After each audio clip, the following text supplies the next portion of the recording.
Hello, it's the one and only. And in this video, we're gonna do the secrets of introverted thinking, part 3. And this one's gonna be very simple. I'm gonna expound on what I talked about in part 2. And I'm gonna hone in on one area, which is with introverted thinking, you state what is known. You state what is. You don't leave the area of what is known. Because at that point, you're trying to add on top of what is known, or you're dealing with speculation, you know? One thing about introverted thinking is it's very logical and linear, right? So let's say somebody stole a shirt, and let's say it was 3 people in the room when the shirt was stolen, right? And let's say one person says, well, look, it had to be Jake because Johnny wasn't here during the time that Jake was there, and I was out the office, so it had to be Jake. That's like a TE conclusion, and TE will run with that and be like, that's it, because it's the most efficient and observable, objectively obvious thing, right, to go with. Because I was out the office, so I know I wasn't there. He wasn't in the office at that time, and it was him, and we all were working that day. But introverted thinking, in its core operational functionality, is going to say, well, look, that's skipping steps. We got to go one at a time. It's not going to buy into that as quick. It's not going to affect them like it would affect the extroverted thinker. Now, is the extroverted thinker right? I don't know. Like, they both are good ways. The extroverted thinker is using rationality, because rationality is like ratios, and it's gonna say, you know, if we divide this person and divide that person, that equals this person. It's like more like that. Whereas introverted thinking is like, no. What is the logical thing that goes 1, 2, 3? For sure, that is them. You know what I mean? So it's not gonna speculate as much in its pure thing. Now, it's going to take the logical steps to get to the conclusion, but it's not going to speculate. Introverted thinkers are linear, and they follow like a logical progression, right? So if you imagine a builder, they're going to go, everything's going to be steps. Step 1 is this, step 2 is this, step 3 is this, step 4 is this, which equals step 5. Extroverted thinkers are going to be like, okay, that's one way to do it. Is there another way to do it that's more efficient? That immediately operates in the extroverted thinker's mind, because extroverted thinkers are focused on efficiency because they get drained going 1, 2, 3, 4, 5, right? Not all, but I'm just saying extroverted thinking in its overall composition still connected with introverted thinking, but as extroverted thinking, it's going to be like, what's the most efficient way to get this done? Introverted thinking isn't necessarily focused on the most efficient way. That's not what introverted thinking is about. It's not about efficiency necessarily. To me, that's more extroverted thinking. Introverted thinking is about utilizing a system that works effectively and that is proven and seen to work. So it's going to say, okay, we got to put the screw, we got to do this, and we're going to do everything one by one to get to the final result. So you got to go through all the loopholes, whatever, but you got to do that to get to the final result. And as a result of that, it can't jump to the efficiency level to get to the truth. It has to go to an extroverted thinker.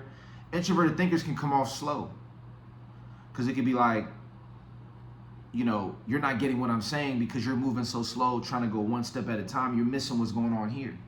But to an introverted thinker, it's looking at extroverted thinking like it's moving too fast. You know what I mean? You know, that's why introverted thinkers are the type to be like, I'm going to stick with my thought until I get to the final conclusion, because I want to know step by step that it's the truth. And extroverted thinkers are like, man, that's where there's a lot of headbutting, because it's like, by the time you figure out the truth to an extroverted thinker dominant, they're going to be like, by the time you get to the truth, so much time was wasted. You know, when we already knew what the truth was. And a lot of times it's like, I'm waiting for people to catch up. But that is extroverted thinking. That's his biggest flaw too.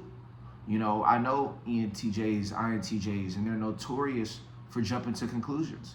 And even people who have the tertiary have it in their tertiary extroverted thinking, like ENFPs, and like ENFPs. You know what I mean? They mess up too, jump into conclusions, right? So when you jump to the conclusion and think you have the answer, think you have the most efficient way, and you say things and just blurt out objective truths, like extroverted thinking dominant types just blurt out, this is just what it is. And that's why a lot of the time they're very disagreeable at times, or they rub people the wrong way because they just say these overall statements that are so black or white. It's either right or wrong. It's either this or that. Whereas introverted thinkers are like, it's not this or that. It's like, one step at a time, and we'll see where it goes. That's why you notice introverted thinking dominant types are so good at combat. I don't mean combat. I mean introverted thinking types are so good at whatever they put their mind to. So let's say they want to get into combat. They're going to learn the process till they get to the end and know the technical ways, or let's say they get into engineering or whatever. Not to say introverted thinking dominant types don't take shortcuts, but they have this natural thing that they want to do it the right way. They want to go step by step. They want to see how everything's done in whatever it is that they're doing. So as a result, everything else going on the outside, they're going like this: 1, 2, 3, 4, right here. 1, 2, 3, 4 going forward. Everything outside of this, to the left and to the right or whatever, everything going outside of this is, they just don't see it because it's all distraction. But the reality is, everything outside of this tunnel, there's a bunch of stuff. There's a lot of data. There's other people doing stuff, other people's perspectives. See, extroverted thinkers are focused on the 2 yellow pillows here, like what's going on outside of this. They're paying attention to all of that. So while the introverted thinkers in their world building something up, extroverted thinkers noticing that, seeing that. Oh, you could take this way to get here. And then at the end of the day, they both gonna get to the top. They're just gonna get there differently. And the superpower is in your ability to utilize both. Like, there's a time and place to be efficient. There's a time and place to follow the linear steps. But what I recommend is, if you're an extroverted thinking dominant type, or an extroverted feeling dominant type, right? Or introverted feeling. If you're not an introverted thinking dominant type, then you should move toward introverted thinking, because that's going to be your balance. Because you already do what it is. You already use extroverted thinking or extroverted whatever. But if you're an introverted thinking dominant type, you need to practice taking other people's perspectives into account. And that's your work. So if you have introverted thinking dominant, you have to actually practice looking at things just outside of your own world. That's your growth. If you're a person that doesn't use introverted thinking, then you need to practice trusting your thought, so that you're not always focused on what everyone else is saying, and begin to develop your own systems and understandings based on what you've seen moment to moment play out in your life. So that is major. Introverted thinkers talk about and focus on things that are observable. If you ask them, where'd you go? They'll be like, I went to the store. If you ask them, like, you ever seen those guys in the football games or the NBA games, and they're like, so how did you win the game? Like, what were you thinking when you made the 3-pointer? And they're just like, yeah, I got the ball. They passed me the ball.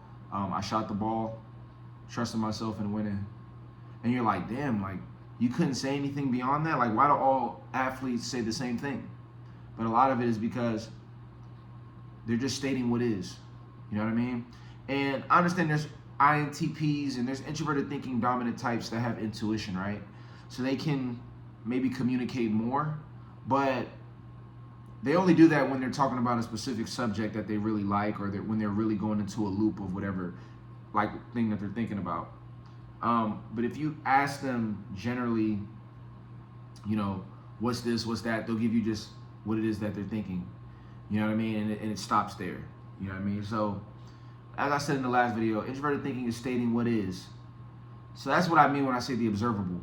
Like, they're not going to talk about things that they haven't seen, things that they haven't encountered step by step, or things that they haven't come across. They more so value things that they've come across. They value learning systems and taking steps to get to truth, or to get to success, or whatever. Whereas extroverted thinkers, they're not going to just focus on what is observable and what they've seen. They're going to also take into account what other people have seen, what other perspectives have come into account, and factor that into their decision making and into their beliefs. Introverted thinkers are more so gonna focus on what they've seen, what they've experienced, because it's more of a linear, logical perspective. And that's why they'll say, introverted thinking dominant types are the most logical. And before, I used to think logical meant you were the smarter, or you were more connected to what is true or makes sense. But as I've grown into MBTI, being logical is just a system to get to truth. And then you have rationality for extroverted thinking dominant types, and that's their system to get to truth. Both are mathematical ways to get to truth. You know what I mean? But they're different. And they both have strengths and they both have weaknesses. So with that being said, I hope you enjoyed it. Make sure to comment, make sure to like and subscribe. Let's grow the channel so I can do some live streams soon and really do some amazing stuff with MBTI. You know what I mean? And also, if you have questions, please put those questions in the comments about MBTI so I can do some future videos on those. Aside from that, I appreciate you. We'll talk soon. Peace.